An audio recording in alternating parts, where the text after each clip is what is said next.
Well, I was gonna mess with the Buick today and put a ball joint on it, but I got sidetracked and I started messing with the Unibody.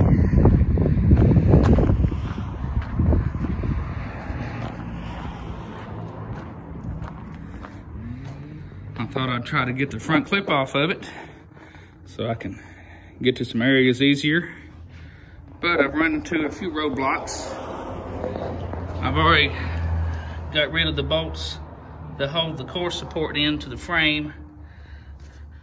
They were rusted, so I had to grind them off, and there's nothing left of the core support. It's pretty rotten down in there, and everything's loose as far as the fender bolts down here, all the fender bolts up in here. I was going to try to take it all off as one big piece, but right in behind here, inside of the doorpost, there's a bolt on each side holding the front fender on, and I can get to them just fine with a ratchet with an extension, but the back side of it is spinning, so I'm not sure how I'm going to get it loose because I don't know how to get a hold of it.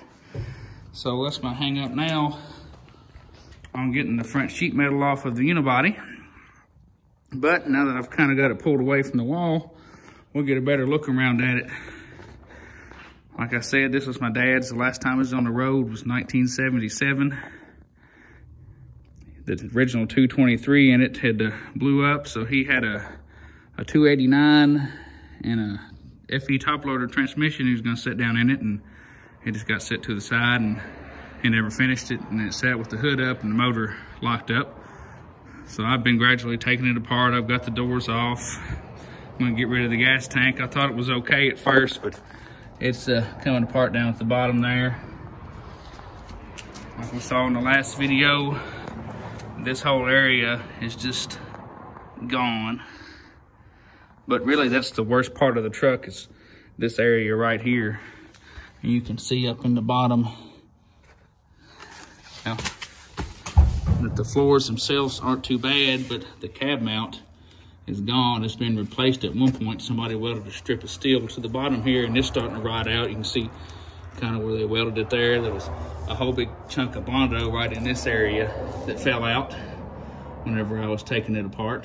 But on up under the truck, it looks fairly solid, just a little scaly. I'm hoping I can save that 9-inch rear end, not have to put axle bearings or anything in it, just brakes and fluid and use it again.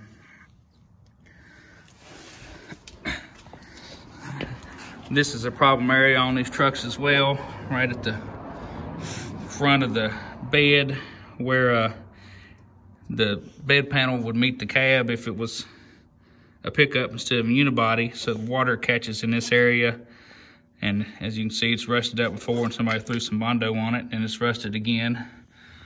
And getting rusted out here pretty bad.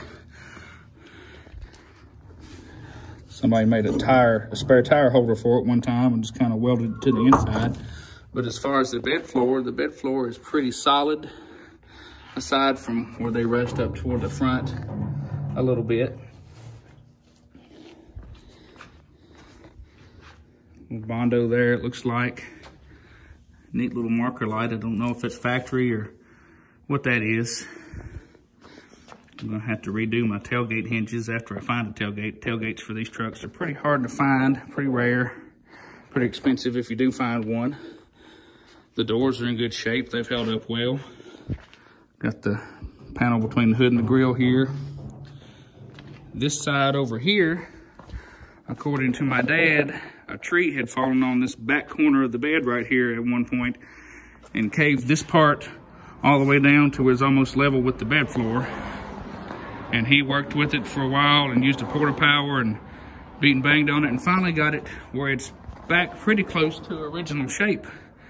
Considering, I mean, it's a little rough, but I mean, I'm just gonna leave it because this truck's never gonna be pretty anyway. You can tell this side faced north forever from all the moss and everything, and the mold growing on it.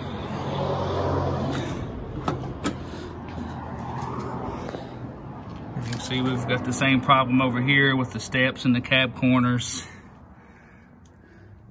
Somebody's cut a hole in the dash for a radio at one point. All the shifting mechanisms were taken out of the column since he had a floor shifter in it. At one point, that headliner probably looked pretty good. All the glass is still in good shape, except for this one. It's cracked right here. I'll probably leave it alone for a while. My first concern is getting all the cab mounts fixed where the body won't fall off the frame when it goes down the road, and getting a running gear in it. I've thrown around a few ideas. I kind of like to, I thought about just a 300 straight 6 Ford with a manual transmission.